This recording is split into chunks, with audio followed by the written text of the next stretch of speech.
Xavier Paleskevich. Merci Madame la Présidente, Monsieur l'Ambassadeur.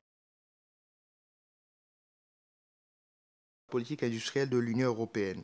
Et notamment, il a été question dans nos premières auditions du marché des batteries électriques, domaine dans lequel l'Union européenne veut prendre une position forte face aux concurrents internationaux. On sait que c'est un marché qui a été estimé à 116 milliards de dollars par an. La France et l'Allemagne se sont lancés dans la création d'une filière de la fabrication des batteries. Et le 9 décembre dernier, la Commission européenne a autorisé les 7 États membres de ce projet à y consacrer 3,2. Xavier Paleskevich. Merci Madame la Présidente, Monsieur l'Ambassadeur. Je voudrais vous remercier évidemment pour votre présence ici, et cela a été dit en ce jour si particulier, mais également vous interroger en ma qualité de rapporteur relatif à l'espace fiscal européen sur ces enjeux fiscaux et sur les positions communes que nos deux pays partagent à cet égard.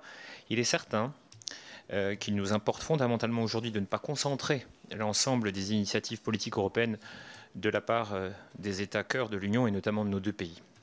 En revanche, face aux enjeux en matière de recettes fiscales et de bonne gestion des finances publiques, de souveraineté européenne aussi, mais également d'égalité des citoyens devant l'impôt, il nous faudrait assurément aboutir à une fiscalité harmonisée, loin, très très loin d'être une mince affaire, puisque les distorsions de fiscalité sont bel et bien aujourd'hui la conséquence directe du marché intérieur harmonisé et de la libre circulation que nous initions depuis le tout début de la construction européenne. Ainsi avons-nous, en notre qualité de couple franco-allemand, si je puis dire, le devoir d'envisager des propositions de ce point de vue-là, toute une responsabilité. Ce faisant, Monsieur l'Ambassadeur, pourriez-vous nous indiquer quelles sont les positions de l'Allemagne sur les enjeux de fiscalité du capital, d'évasion fiscale et d'imposition des grands groupes numériques dans une perspective européenne?